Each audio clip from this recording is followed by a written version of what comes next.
Niaje tena wadau na wadau, let's take flight tena hapa. Nimetokea tena na kahesabu manze, na leo tunaangalia test for collinearity for 3-dimension vectors and vectors 2. Hapo sawa, nice one, nice one. Kumbuka tulishafanya test for collinearity for 2-dimension vectors and vectors 1. So this is test for collinearity for 3-dimension vectors and vectors 2. And when we say 3-dimension vectors, we mean vectors that have 3 values. Yani unapata point moja iko na 3 values showing its position on the x, y and the z axis. X, y and the z axis. X, y and the z axis. Vile nilikwambia under introduction. There is an example hapa nataka tuangalie, alafu one venye mambo itakuwa rahisi. Unaambiwa if a is equals to 0, 1, 2. So a point A is given by 0, 1, 2. Point B is given by 1, 3, negative 1, and a point C given by 3, 7, negative 7. Show that A, B, and C are collinear. Kumbuka kushow collinearity, nilisema it's very simple. Ukiambiwa to show that points A, B, and C are collinear, all you do, unatafuta A, B, and then you find the ratio or the relationship between AB and BC. So you look for AB and BC, where our common point is B, as you can see.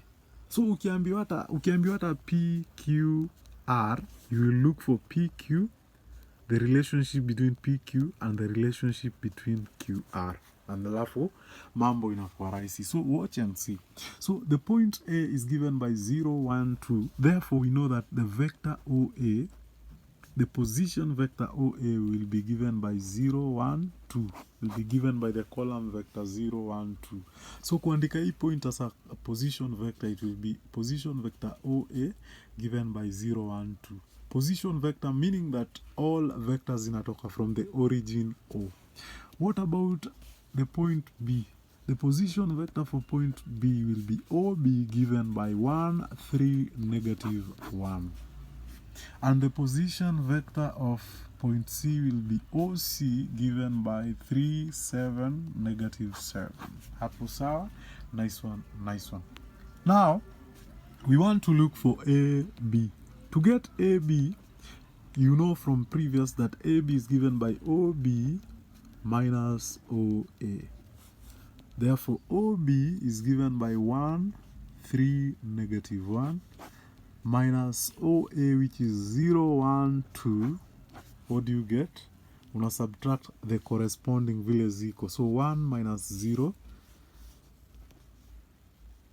1 minus 0 will be 1. 3 minus 1 will be 2. Negative 1 minus 2 will be negative 3. Hapo sawa? Nice one, nice one.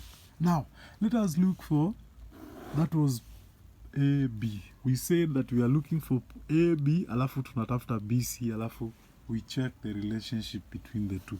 Therefore, BC, my dear friends, will be the same as saying OC minus OB. BC will be OC minus OB. OC is 3, 7, negative 7. Minus OB, which is 1, 3, negative 1. 3 minus 1 will be 2. 7 minus 3 will be 4. Minus 7 minus 1 will be minus 7 plus 1, which is minus 6.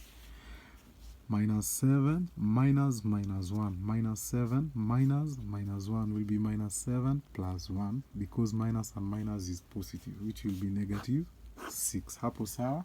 Nice one, nice one. So now we have BC ikiwa 2, 4 minus 6. And then we have AB being 1, 2, negative 3.